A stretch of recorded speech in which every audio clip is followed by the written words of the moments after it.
Well, hey there, everybody. Welcome to Gather and Go, the podcast that helps you plan, promote, and lead better trips. I'm Brian Jewell. I am your host. I am feeling hopeful today and so glad that you decided to join us. Of course, as always, our promise to you is that we're going to do absolutely everything we can to make this investment of your time worth your while. Now, today, I have a really insightful and maybe even inspirational conversation with travel industry entrepreneur and coach Stacey Cabell. Stacey is going to share how your mindset impacts your ability to sell trips. She's going to give us an inside look at how she has learned to deal with imposter syndrome. And she's going to talk about how to manage fear and risk as a group travel specialist. This is a conversation you will definitely want to hear. First, though, let's start with some travel news you may have missed. Summer flight bookings between the US and Europe are slipping. Recent data shows that bookings for July flights from the US to Europe are down 7.3% from 2025 to 2026. Flights from Europe to the United States are down 14.2% in the same time span. This information comes from Cirium, which analyzes flight data from third-party booking channels and not directly from airlines. The data takes into account the 9 main travel and tourism destinations in Europe, including Amsterdam, Athens, Paris, Dublin, Rome, Frankfurt, Madrid, Munich, and Milan. Now, one thing to keep in mind when analyzing this data is that the World Cup takes place in the United States in June. Flight bookings from Europe are expected to rise, with visitors coming in to watch the tournament, but by July, the number of matches will have dwindled significantly. Now, specific airlines such as American have recently reported a, quote, strong demand for European flights. United Airlines, however, said it has noticed a change in the flight patterns from the United States to Europe. Well, now before we move on, I want to take a minute and share a little bit of news from us. If you have been listening for a while, you surely have heard me talk about our on-site familiarization program. That's a program where we work with destinations around the country and sometimes around the world to host fam tours for people like you to get to know those destinations firsthand and see how you can plan group trips there. Well, we've got another exciting fam trip opportunity to tell you about today. In late May, we will be working with the Kentucky Department of Tourism to host a group of student and youth tour operators and travel planners for a really fun tour around the state. This is going to take place May 25th through 29th. And if you plan travel for student groups, you need to apply to join this trip. If you come, you are going to get to experience cities like Louisville, Lexington, and Bowling Green. We're going to hit some of the best student attractions in each of those places. For example, you'll get an opportunity to visit and tour the Louisville Slugger Factory and Museum, visit Kentucky Kingdom Amusement Park in Louisville. In Lexington, you get to have a fabulous equestrian experience at the Kentucky Horse Park. And in Bowling Green, you can visit the National Corvette Museum, which is one of the coolest auto museums in the country. Now, if you lead travel or plan travel for student groups, you can apply to attend this FAM on our website at grouptravelleader.com/ky-fam. I'll put that link in the show notes so that it's easy to get to. This is one of those kinds of trips where we always have many more applications than we actually do open spots on the trip. And that means your best bet for getting one of these spots is to apply right away at grouptravelleader.com/ky-fam. Well, now it's just about time for us to get into our featured conversation with Stacey Cabell. Before we do that, let me remind you that you can find a wrap-up of some of the most important things Stacey had to say in the show notes for this episode. Show notes are the text that appears below the audio player in your favorite podcast playing app or on our website, wherever you are listening. And I want to remind you that you can find show notes for all of the more than 85 episodes we've done on the website at grouptravelleader.com/podcast. I'll also do a quick wrap up of some of the most insightful things Stacey had to say after the interview is finished. And I hope you will stick around through the end of that wrap up, because when we're done there, I want to ask the question, is there a place for young parents in the tourism industry? That's going to be the topic of today's Hot Minute. You won't want to miss that. We'll be right back with Stacey Cabell.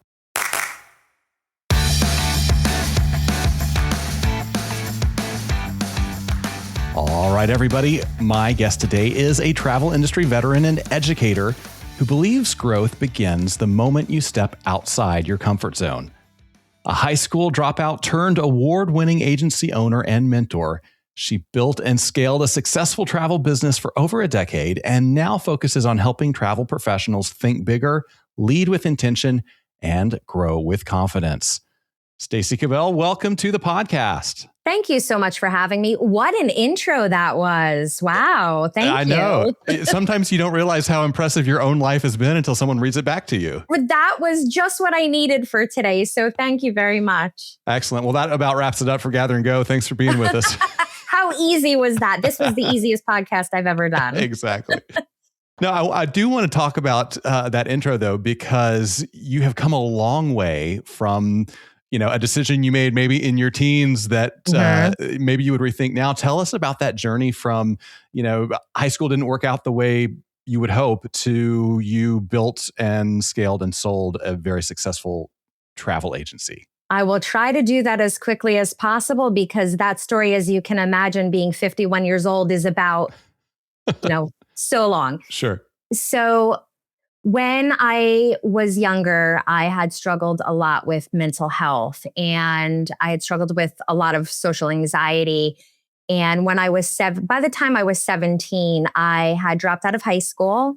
I had left my childhood home and I was living in a motel. Wow. And I would say probably 2.5 years after that, I became a young mom and I was just really needing a paycheck at that time. I had always wanted to be in the travel industry, but at the time, being such a young mom, I really had to find a job as a high school dropout that would welcome me. And at the time, I had an in the medical field. So I worked in the medical field till I was in my mid to late 30s when I decided, you know what? If I don't start doing something that I'm personally passionate about, my life is going to come and go very quickly. And I ended up enrolling in the Travel Institute and getting my TAP test at the time, passing my TAP test and joining a host agency. And long story short, a year later, I opened up my own travel agency and I really specialized at the time in family travel. I had young kids. I was on a budget and I thought, you know what, if I can find these deals and work this magic for my family, I would really love to do it for others.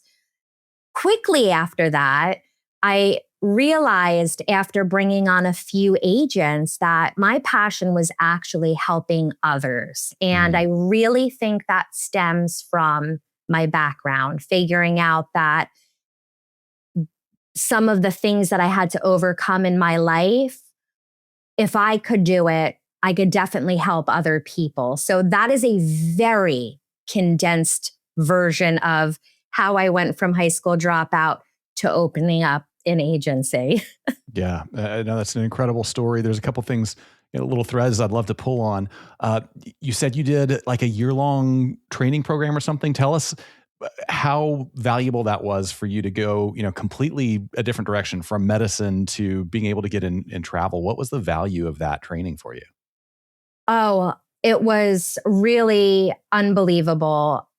Honestly, the Travel Institute itself, and I have no, affiliation with them more than I'm a supporter and I'm a PEP member.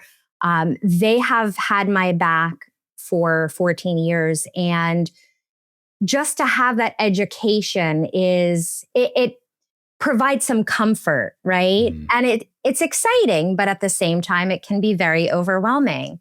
But their programs make it an easy transition, an easier transition. I will say the first couple years of owning the agency, I probably kept to myself a lot. I didn't share my story right away. I did a lot of education, probably more education than I really needed, because that kind of is a symptom of imposter syndrome, or being too nervous to get to the next level, is that always trying to find extra education. But it was a pivotal point in my career to have that pass the TAP test and go through that course. Phenomenal. And it led me to getting my CTA with the Travel Institute, and, finally getting my CTIE, which just adds a very extra layer of professionalism. Because where I come from in the host agency world, it's a very saturated market, and we don't have any kind of processes in place other than, you make an investment in a CLIA or an IATA, you get some licensing. There isn't really a hard hurdle you have to get over to be an agency owner in this industry, or an agent. So I always felt like, in order for me to show my professionalism, I was going to continue my education. So that was another really important part for me. Yeah. So a lot of people follow some of the path you're talking about. They have a family, they're looking for something that they enjoy doing. They get involved with a host agency. Many of them are perfectly happy to work that way for the rest of their lives. They work for the host. It's flexible. They don't have the burden of leadership. They don't have the financial overhead that a host does. You made the change a year in to open your own host agency. So what happened that you went from, I've got so much imposter syndrome that I feel like I need extra initials after my name, to like, I don't need a host. I can do this myself. Here we go. I have news for you. That imposter syndrome did not go away. I have a great story for you. One of my really good friends asked me to lunch about a year in. And during that lunch, she said to me, I want to become a travel agent. And she lives close by. And she said, but I really hate the fact that we would be competitors. And this is, 14 years ago, before I had an abundant mindset. I was probably still in a scarcity mindset, looking at competition, not a thing in my mindset now. And she said, I really would hate to be a competitor with you. And I knew she had a very large following.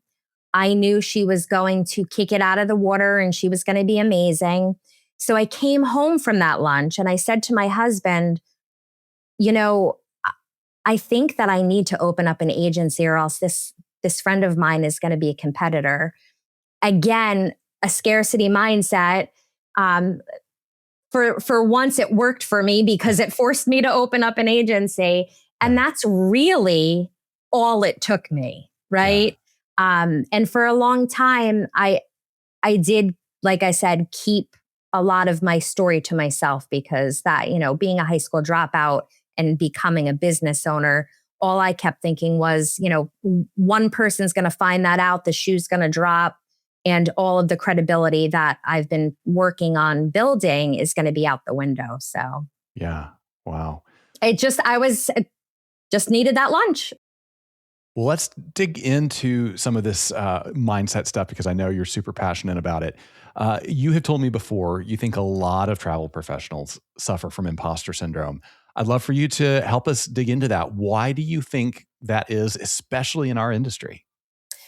Well, again, on my end, I notice a saturated market. So we've got thousands of people now in the industry, and it's easy, we're human, to just be worried that we're not enough, that someone else is doing it better.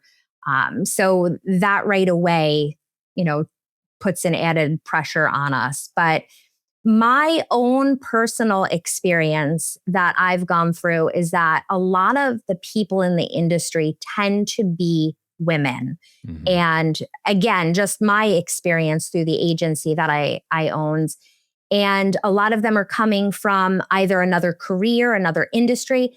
A lot of them were coming from being a stay-at-home mom. Yeah. And if you are not positioned in a strong mindset, or you're not fully confident in yourself, that can play with you again, just alone. So I think there's a couple different things that can really play with your head when you look at it. And I know it's not just our industry, it's definitely plays in every industry, especially sales. Sales is a really a tough thing because there's a whole nother layer of psychology with sales, right? You've got to be that person that's open to talking to people. And when you're not confident about something or yourself, it actually shines through when you're speaking to others, right? Yeah. What did the trick? At what point in life, if you've got there yet, did you finally feel like I have kicked the imposter syndrome and I'm super confident in who I am and the value I bring to the people I work with? Great question. So the imposter syndrome never goes away. That's something that, there's not a pill for it that you can take. What I've been lucky enough over the last few years is to learn exercises that help bring me back to say, hey, that's imposter syndrome. Don't listen to it. But I would honestly say that about 5 or 6 years ago, I had an agent come to me that was a great agent, lots of very high sales, but she was never really attending any of our conferences or our FAMs. And at the time, I started to open up a tiny bit, and I had mentioned how I had struggled with social anxiety. And the very first conference that I had been hosted at was absolutely terrifying in a way that I had never experienced. And I opened up about my experience, how the week before I was trying to find ways to get out of it. Maybe I was getting sick, my stomach hurt, my chest hurt. Obviously, it was all anxiety experiences. But I pushed myself on the plane and I ended up getting there, and the connections that I made from that one conference so many years ago, I actually still have wonderful opportunities from that one event. Wow. So when I had shared that one story, she had come to me and said, thank you so much for sharing that. I actually also suffer from social anxiety, and that's why you're not seeing me on any of these FAMs or these conferences. So little by little, I started sharing more of my story. And as I started sharing more of my story, I was able to see our other agents actually take more risks and do things that scared them.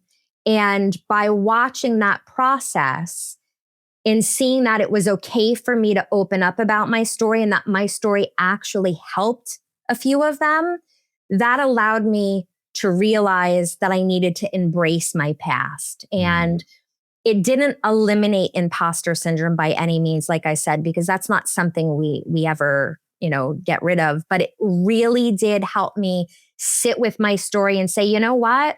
I went through all that. That's part of my past. And now I'm going to use it to help me. So that was really a pivotal moment.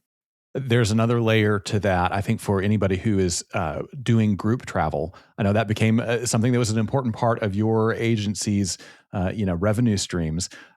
If you're going the route where you, as the agent or the travel planner, are actually chartering the motor coach, putting up money for the hotels, attractions, and stuff like that, then there's a layer of financial risk that you assume.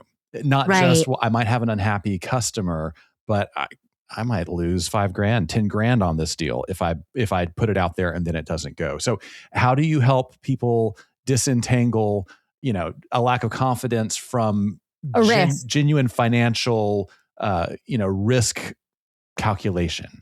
Right. And that is a extremely valid question. And I think that it comes down to, obviously, yeah, you want to know that there's some kind of interest in your group travel, right? It's a calculated risk because in our industry, we have to take risks every day in order to grow. And a group has to be a calculated risk. So you want to know that you have a little bit of interest, and you want to know that you do have some savings. Listen, things happen. One of our bigger agents did have a group in 2020 with a company in New York that was around for 60 years that did end up closing up. Oh. And yeah, so you want to be careful, right? But you have to be able to say to yourself, again, is this a fear-based decision I'm making? Or is this a true financial risk? And I think it's going to be a little bit different for everybody. You know, you want to make sure that you have your finances in place and you do have those backups. The lead time is good, and you want to make sure you have some kind of interest. I will say, with that being said, we did have an agent that even if there was not interest, she did it anyway. Sometimes it is just taking a blind leap, as long as it's a calculated blind leap. Yeah. I know that's a very kind of muddy answer. No, it makes sense. And maybe, a nice way to put it is don't take that blind leap if it's like the last ditch effort, where your business is going to close and you're going to go bankrupt if the group doesn't sell. Right. There's always going to be risk. And there's always, especially if you're newer into groups, that's when I think that a lot of that fear comes in for people that are just getting into the group space. You just want to take the calculated risk. You want to really evaluate the situation, and you want to remember that if that all looks good and you still feel like it's not the right thing, you have to slow down and question yourself. Is it fear, or is this really not the right thing? Yeah. That's the biggest thing. I think that a lot of people misunderstand acknowledgement. Acknowledgement is key, because if you can acknowledge that it is fear, that's half the battle. The acknowledgement. Is this fear, or is this coming from, a real financial risk potential? And it's all about learning your feelings, learning about how fear shows up, and kind of acknowledging where you're at. Yeah. Now, I know many people, and I'm sure you know many people, that whenever they hear anything that starts to approach this kind of zone of mindset, they go, oh, woo woo, and just shut it down, tune it out. Yeah, exactly. So how do you communicate to those people who may not be in touch with that side of themselves to still get these principles into their lives in a way that is going to help them? I personally really believe that sharing other people's success helps. And, sometimes I have to revert to my own story. And something I didn't mention in the beginning, because I don't throw it around, is that a main reason that I did leave high school is because I am a 2-time suicide attempt survivor. And I did have a very hard time growing up. And I was able to utilize the mindset space, not just for my business, but years ago, it saved my life. Wow. So I kind of like to start with very basic, sharing my story, depending on who I'm speaking to, because I think there's value in showcasing someone that has had to overcome certain obstacles to get to where they are, in order to show an example that it works, right? And listen, it doesn't work unless you believe it works. It's not magic. It's not something that works in one therapy session. It's not something that works in one course. But when you can crack the door into it and you can start hearing what can come of your life when you do some of the work, I really think that for me, I've had a lot of success with it. And again, I really don't love to throw my story around. Mm-hmm. But there are occasions when, like you said, somebody's like completely tuned out from it, when I can share that and they can say, all right, well, if that worked for her, maybe I need to start looking into it. Yeah. There are any number of, call them what you want, coaches, therapists, counselors, advisors, consultants who would be more than happy to take tens of thousands of dollars of someone's money to try to help them, get in a mindset space to help them succeed. And not to say that it wouldn't work, but I think there are a lot of people in your community, in our community, who say, I got maybe a couple $100, if that, or, how do I start to access some really helpful perspective if I'm on a shoestring or a zero budget? And I'm so glad we can talk about this because it's really important. Budget doesn't have to be a thing, because years ago when I was young and trying to overcome this, there was no budget to speak of. Mm-hmm. So honestly, for me, what's helped me get to this point before I was able to invest in my mindset with a mindset coach that was thousands of dollars, number one, books. There are so many books. One of my favorite authors in the mindset space that I would highly recommend for anyone that's really just starting out and wanting to get into this is Brianna Wiest. And the most important book, I've read it 6 times. I will read it probably 6 more times this year, is You Are the Mountain. And she really goes through why you are the mountain, and it's broken down and it's very easy to understand. So there's a lot of books in this space to read. Obviously, there's tons of podcasts that really do focus on beginners in this space to kind of get them to slowly understand it, because you can't just dive into mindset. This is something that needs a slow, steady pace to get into. It took me years before I got to where I was with this. It's really a practice. Yeah. Journaling is my favorite thing, specifically for travel industry professionals. We are running around. 90% of us are traveling 3-4 times a month. We are all over the place. We're all over the world. I love to journal, and I love to journal when it's not great periods in my life, but I also love to journal when there are great periods in my life. And my favorite thing to do is a couple months later, just go back and reread some of the things that I've written. And that really shows me how far along I've come, which is really important in keeping up the mindset spaces, keeping it documented so you can see your path, because you can't always, when you're in it, you don't always see the progress you made.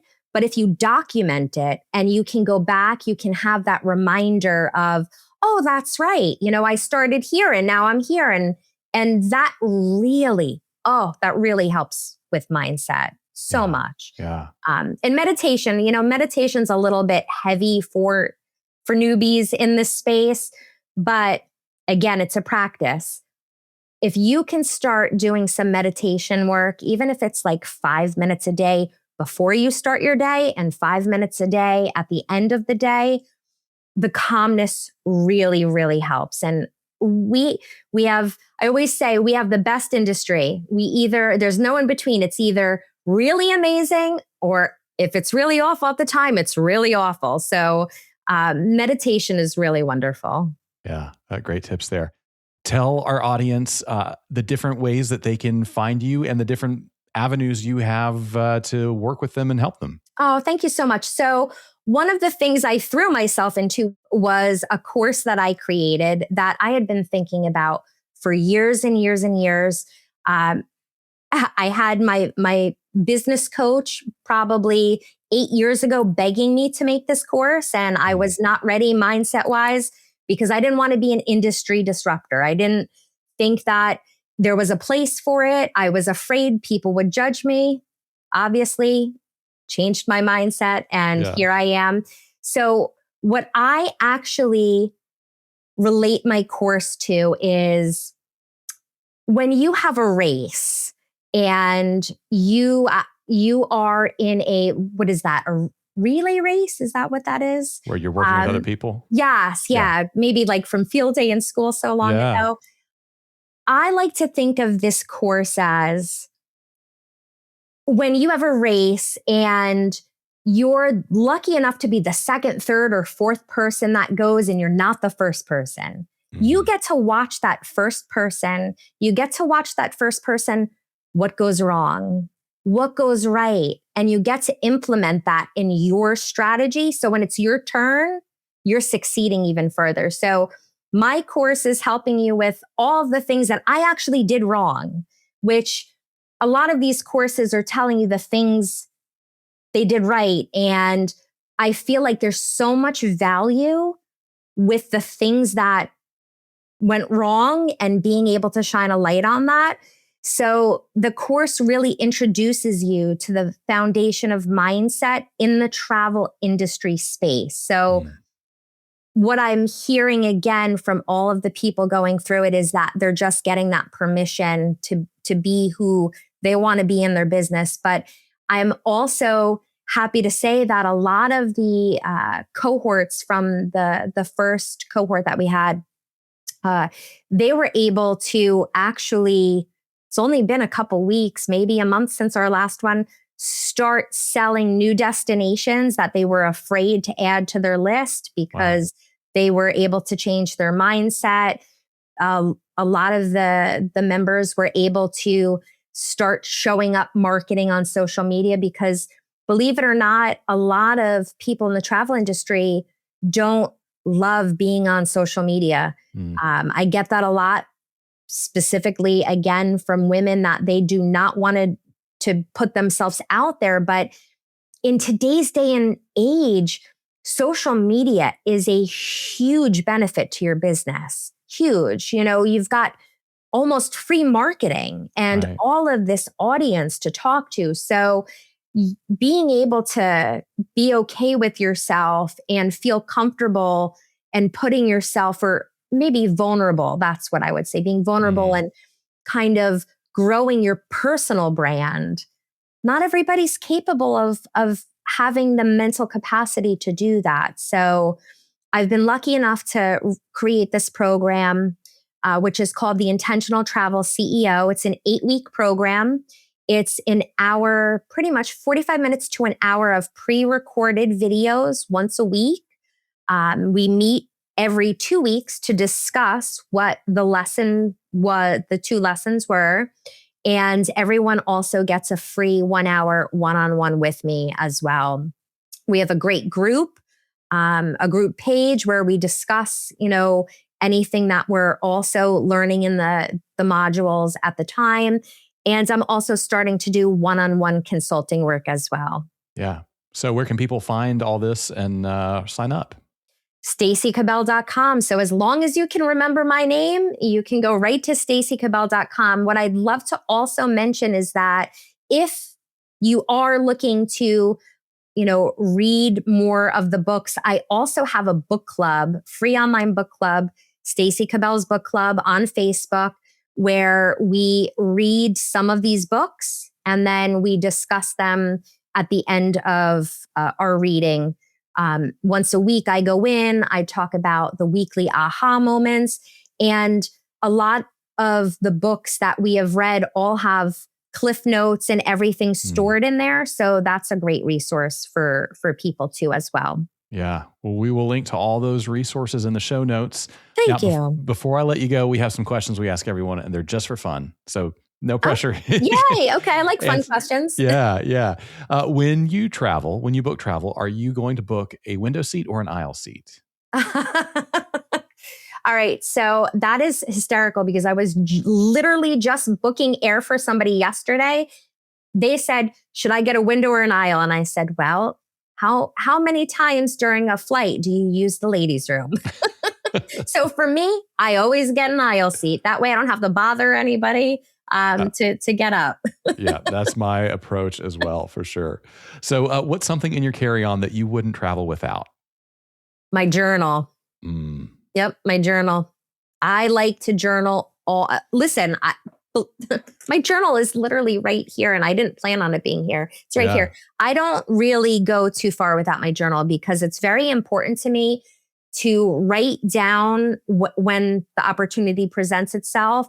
Because when I do go back a couple months later and read it, it brings me back to the feeling I felt at the time that I wrote it, which is very important. Whether it's good or bad, it's just a good reminder. Yeah, I love that.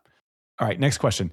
If you had a free airline pass and a week with nothing else to do, where would you be headed next? Oh, this is hard because there's two places. I am obsessed with Hawaii. I want to be in Hawaii all of the time. So I tend to say Hawaii if anybody asks me a question like that. However, I have not been to Switzerland yet. And that is really high on my list of places. So I think I might flip a coin for that one and see what happens. Yeah. Well, it might be about the time of year too, right? Like right about now, Hawaii sounds amazing. Right now I'd be in Hawaii, I think. I probably want to be out of this New Jersey freezing cold snow that's been on our ground for 3 weeks now. Absolutely. I'm with you. So the last question is, what is one thing you have seen or done on the road that you wish you could go back and experience again with somebody you love? Route 66. Really? Mm-hmm. Yes. With my grandmother. My grandmother was hugely patriotic. And I would have really loved this year with the anniversary to just hop in the car and drive around. And yeah, absolutely Route 66. Yeah. How cool. What an experience. Stacey, it's been amazing having you. Thanks for sharing some of your time and wisdom with us. Thank you. Thank you so much for having me on, Brian. I really appreciate it.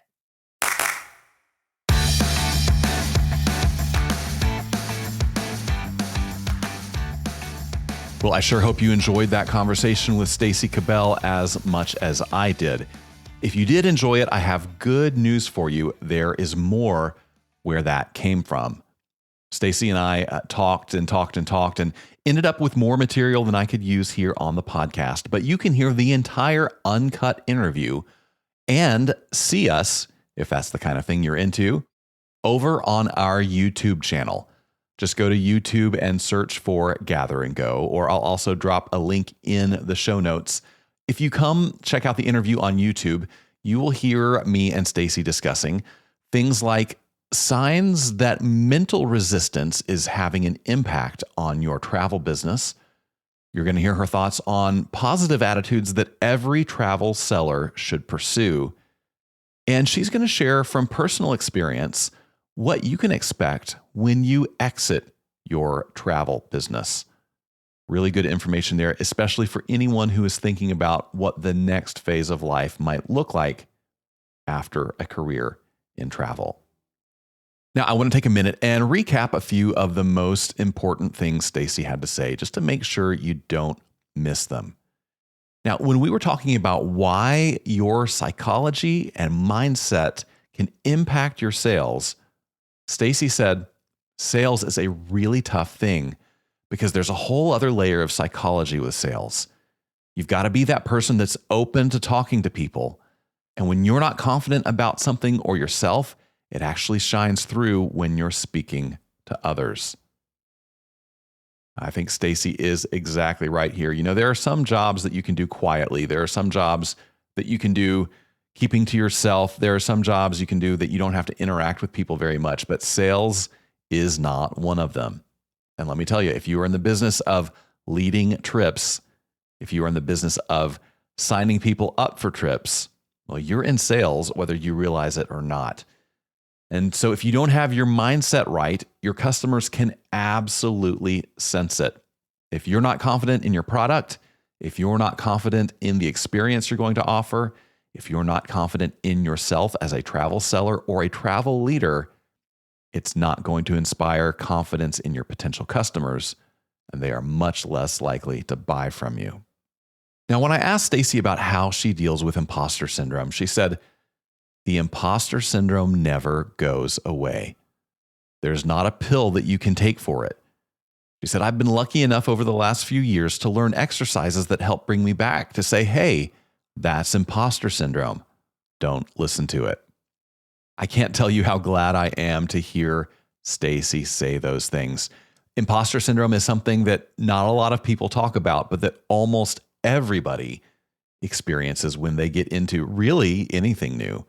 I certainly experienced a lot of imposter syndrome when I began my career as a travel journalist many years ago. I experienced some imposter syndrome just a few years ago when we launched this podcast. It's something that happens to almost everybody almost all the time. And I appreciate Stacey being honest enough to say, you know what? It never goes away. It can come back to bite you. The important thing, as she said, is to recognize when it's there, to name it, to call it out, and to choose not to listen to it. So if you're experiencing some imposter syndrome at whatever stage you are in your travel career right now, I want you to know that you're okay, that you're not broken, that nothing is wrong with you, and you can absolutely succeed in this business regardless of what that voice in your head may be saying. And finally, when I asked Stacey about how to balance fear and actual risk when planning group travel, she said, you have to be able to say to yourself, is this a fear-based decision I'm making, or is this a true financial risk? She said, you want to make sure that you have your finances in place and you do have those backups. The lead time is good, and you want to make sure you have some kind of interest. She said, sometimes it is just taking a blind leap, as long as it's a calculated blind leap. I think this is a really good way to wrap your head around the inherent risk involved in really any kind of venture. There are special risks involved in planning and packaging and selling group trips that you may not encounter if you're just selling cruises or honeymoons or things like that to individuals and families. So it's natural to feel a little bit of apprehension, but I think Stacey raises a really good point. There is a difference between risk and fear. Risk is a normal thing that comes with business, but you can mitigate risk by making wise decisions, being well prepared, going through processes.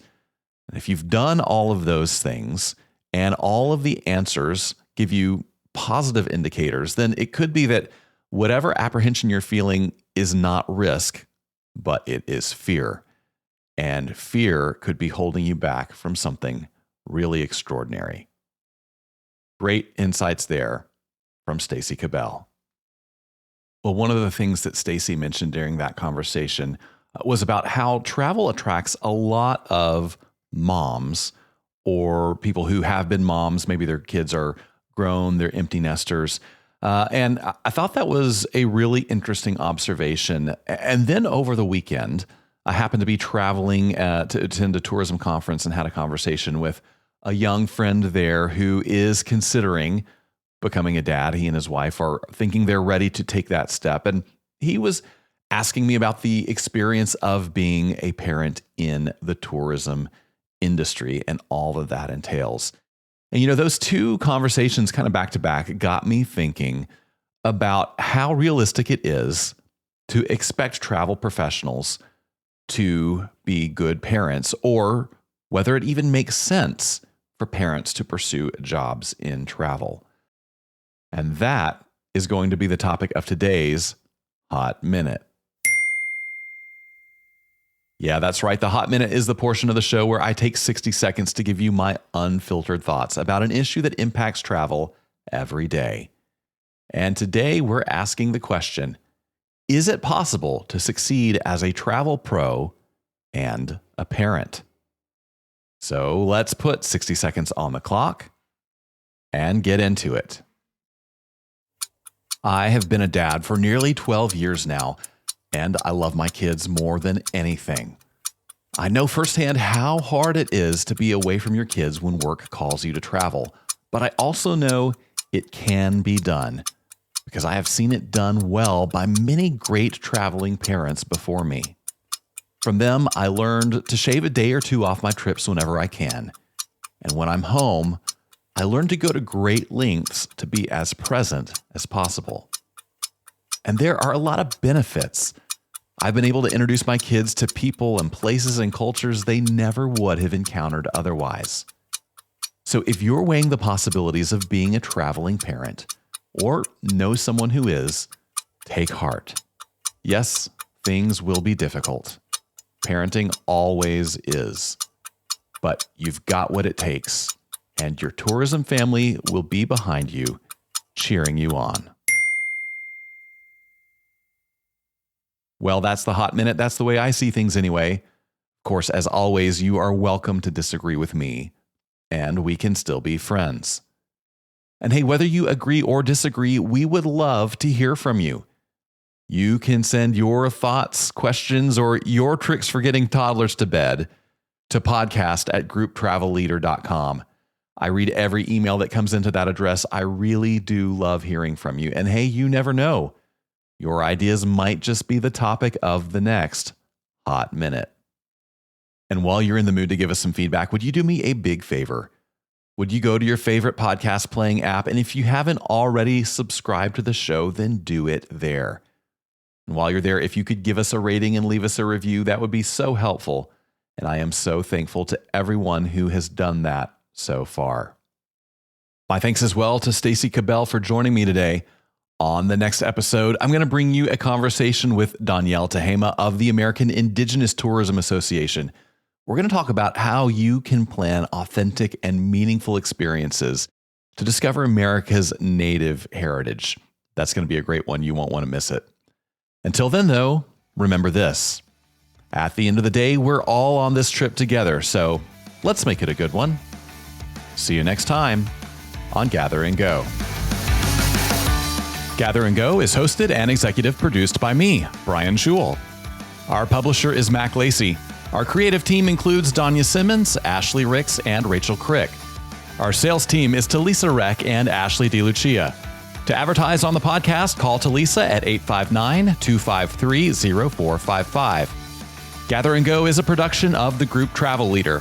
For more information on our podcast, magazines, and events, visit us online at grouptravelleader.com.